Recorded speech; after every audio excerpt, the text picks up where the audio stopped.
नमस्कार मित्रांनो, मराठी सराव प्रश्न बघतोय आपण TCS आणि IBPS पॅटर्ननुसार. आत्तापर्यंत आपण 5 सराव पेपर बघितलेत. आजचा आपला हा 6वा सराव पेपर. यात जे 25 प्रश्न आपण आज बघणार आहोत, जवळजवळ सर्वच घटक समावेश करण्याचा प्रयत्न केलेला आहे. चला तर मग करूया सुरुवात आजच्या 25 प्रश्नांना. सुरुवात करण्यापूर्वी मी सुनील पाटील आणि तुम्ही बघताय ग्रामर कट्टा. चला, आजचा पहिला प्रश्न.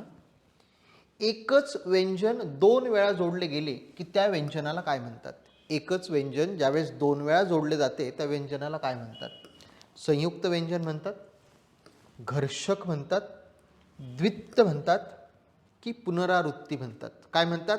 ज्यावेळेस एक व्यंजन एकसारखे 2 व्यंजन एकत्र जोडले जातात त्यावेळेस त्याला द्वित्व म्हणतात.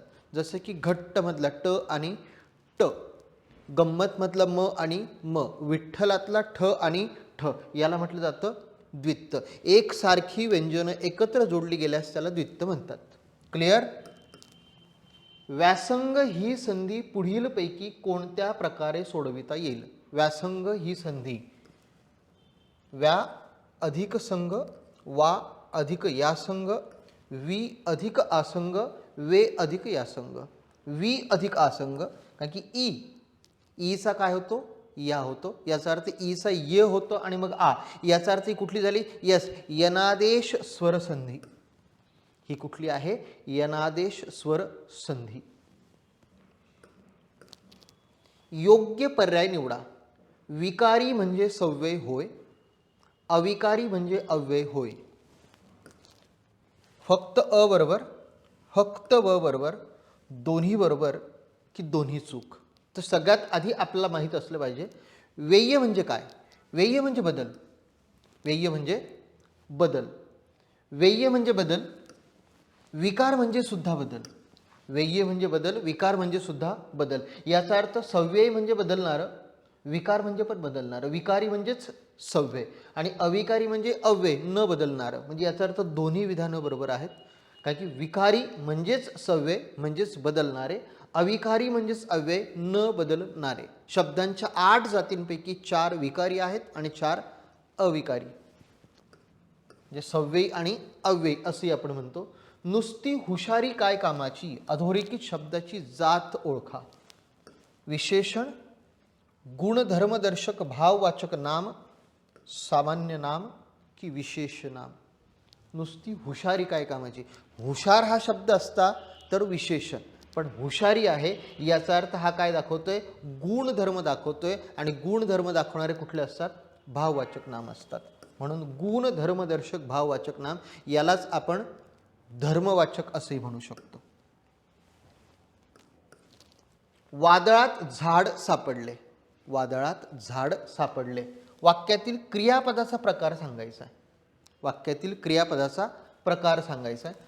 अकर्मक क्रियापद आहे, सकर्मक क्रियापद आहे, संयुक्त क्रियापद आहे की सहाय्यक क्रियापद आहे? सापडले.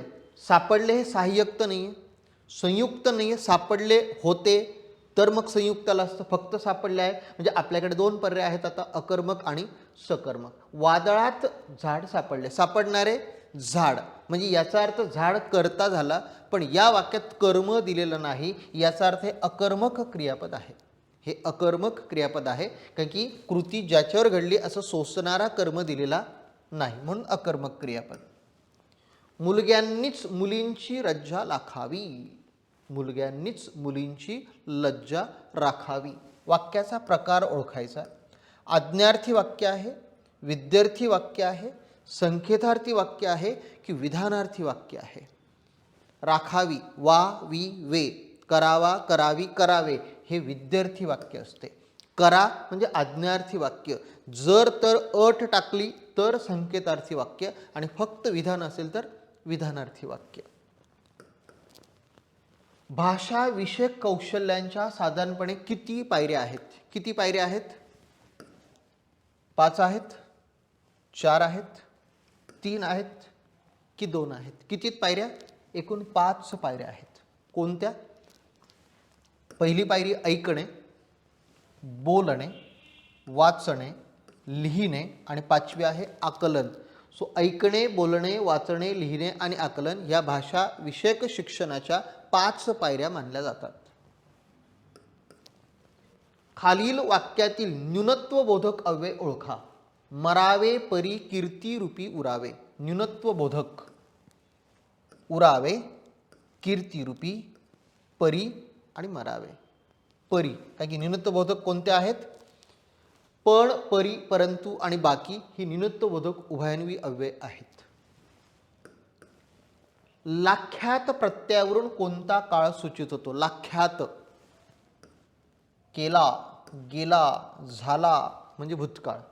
अगदी बरोबर. मग वर्तमान काळ, वर्तमान काळ हा प्रथम ताख्यात असतो. प्रथम ताख्यात.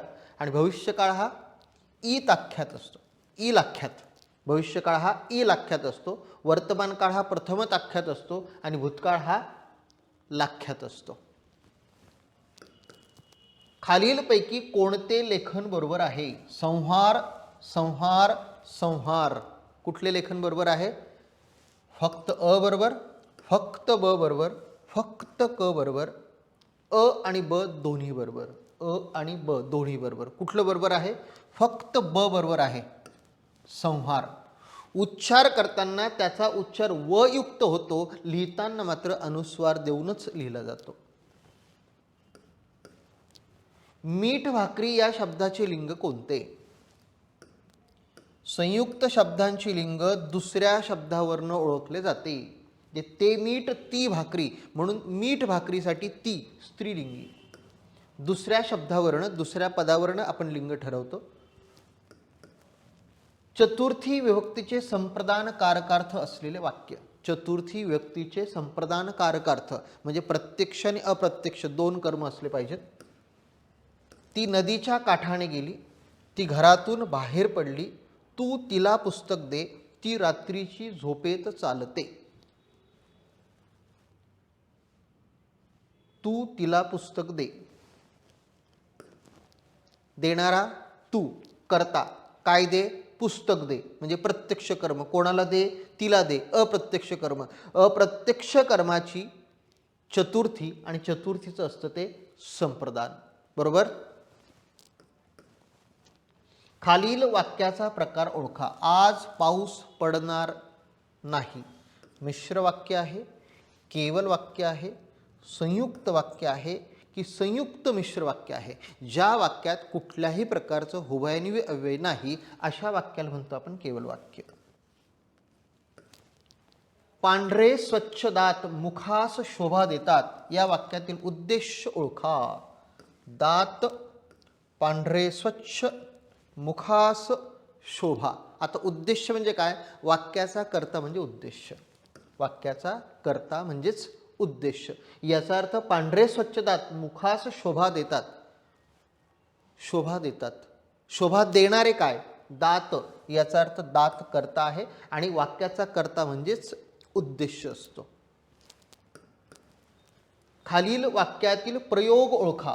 तो मला नेहमीच आंबे देतो. भावे प्रयोग आहे, सकर्मक कर्तरी आहे, कर्मणी आहे की अकर्मक कर्तरी आहे? आता तो मला आंबे देतो. आंबे देणारा तो. कर्त्याला कुठल्याही प्रकारचा प्रत्यय नसल्यास तो कर्तरी असतो. मग कर्तरीमध्ये दोन दिलेले आहेत आपल्याला, सकर्मक आणि अकर्मक. मग कर्म आहे का बघा. देणारा तो काय देतो?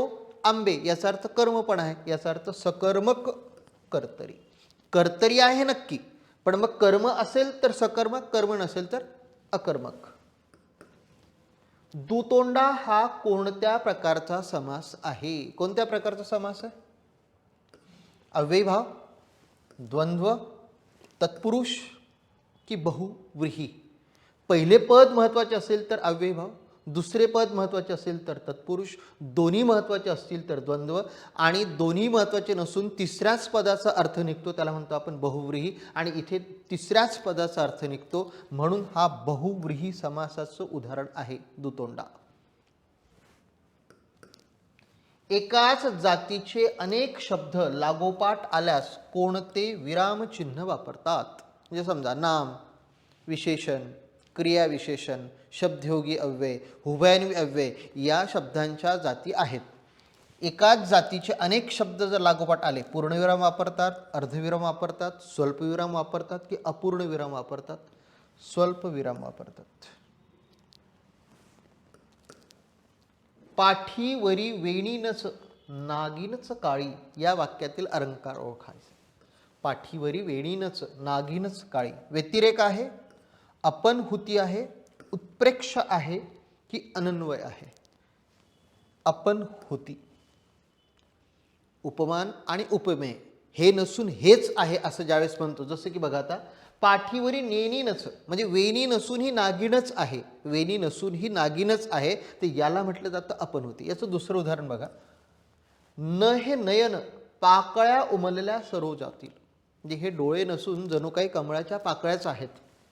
न हे वदन चंद्रमा शरदीसा गमे केवळ, हे मुख नसून तोंड नसून जणू काही शरदाचं चंद्रच आहे, चंद्रमा आहे. जे ज्यावेळेस उपमेय आणि उपमान म्हणजे झाकणे आणि लपवणे याला म्हणतात अपनहुती. हे नसून जणू काही तेच आहे असं ज्यावेळेस म्हटलं जातं त्याला म्हटलं जातं अपनहुती. मधुचंद्र हा शब्द मराठीत कोणत्या भाषेतून आलेला आहे? संस्कृत, फ्रेंच, इंग्रजी की फारशी? येस, हनीमून या शब्दावरनं तो घेतलेला आहे. मधुचंद्र इंग्रजी भाषेतून घेतलेला आहे. समुद्र या शब्दाचा समानार्थी नसलेला, बर, समीरण, सिंधू, अर्णव आणि रत्नाकर. समुद्र म्हणजे सिंधू, अर्णव आणि रत्नाकर. समीरण म्हणजे वारा, मारुत, पवन, वायू, अनिल, समीर, प्रभंजन, वात, खूप सारे शब्द आहेत समीरणला समानार्थी. समुद्र, सिंधू, अर्णव आणि रत्नाकर. आणि समीरने वारा, अनिल, पवन या शब्दाचे समानार्थी शब्द आहेत. अवरोहन या शब्दाचा विरुद्धार्थी शब्द ओळखा. अवरोहनचा उन्नत, प्रगत आणि उन्नत, अवनत, आरोहन, प्रारंभ. कुठला आहे? आरोहन. अवरोहन म्हणजे काय? अवरोहन म्हणजे खाली उतरणे आणि आरोहन म्हणजे वर चढणे. गायनामध्ये संगीताचे सूर जे आहेत हे अवरोहन आणि आरोहन म्हणजे आरोह आणि अवरोह असे असतात. आरोह आणि अवरोह. वर ज्यावेळेस सूर चढतो त्यावेळेस त्याला आरोह म्हणतात आणि स्वर जेव्हा खाली उतरतो त्याला अवरोह म्हणतात. यावरूनच अवरोहन म्हणजे खाली उतरणे आणि आरोहन म्हणजे वर चढणे हे एकमेकांच्या विरुद्धार्थी शब्द आहेत. खालील म्हण पूर्ण करा. खाई त्याला रोगराई, पचेल, खवखवे की जाणवे? खाई त्याला खवखवे. ज्यावेळेस एखादा वाईट कृत्य करतो त्याचंच मन त्याला खातं, याला म्हणतात खाई त्याला खवखवे. दुर्लक्ष करणे या अर्थाचा खालीलपैकी वाक्प्रचार कोणता? कान टोचणे, कानाडोळा करणे, कानात तेल घालून झोपणे की कानाला खडा लावणे? कानाडोळा करणे. कानाडोळा करणे, दुर्लक्ष करणे. राजाची स्तुती करणारा या शब्द समूहासाठी योग्य पर्याय निवडा. राजाची स्तुती करणारा कोण असतो? भाट, राजकवी, शाहीर की खुशामतखोर? भाट असतो. राजाची स्तुती करणारा हा भाट असतो. शेवटचा प्रश्न. लेखन नियमानुसार शुद्ध शब्द ओळखा. लेखन नियमानुसार शुद्ध शब्द आपल्याला ओळखायचा आहे. अवती, भोवती, अवती, भवती, अवती, भोवती, आवती, भवती. कुठला शब्द बरोबर आहे? अवती, भोवती. प्राध्यापिका यास्मिन शेख यांच्यानुसार असाही लिहिता येऊ शकतो. अवती, भवती हे दोन्ही शुद्ध आहेत. एक तर अवती, भवती किंवा अवती, भोवती, पण ती आणि ती दोन्हीही दीर्घ आहेत, ऱ्हस्व नाही. हे ऱ्हस्व दिल्यामुळे हे तिन्ही पर्याय चुकीचे आहेत. दीर्घच असला पाहिजे. मग भोवती लिहा किंवा भवती लिहा. या 25 प्रश्नांची लिंक सरावासाठी डिस्क्रिप्शन बॉक्समध्ये दिलेली आहे. त्याचा वापर तुम्ही करू शकता. चॅनल सबस्क्राईब केलं नसेल तर प्लीज चॅनल सबस्क्राईब करा, लाईक करा आणि मित्रांसोबत शेअर करा. पुन्हा भेटूया पुढच्या 25 प्रश्नांसह पुढच्या व्हिडिओमध्ये. तोपर्यंत बाय बाय, टेक केअर.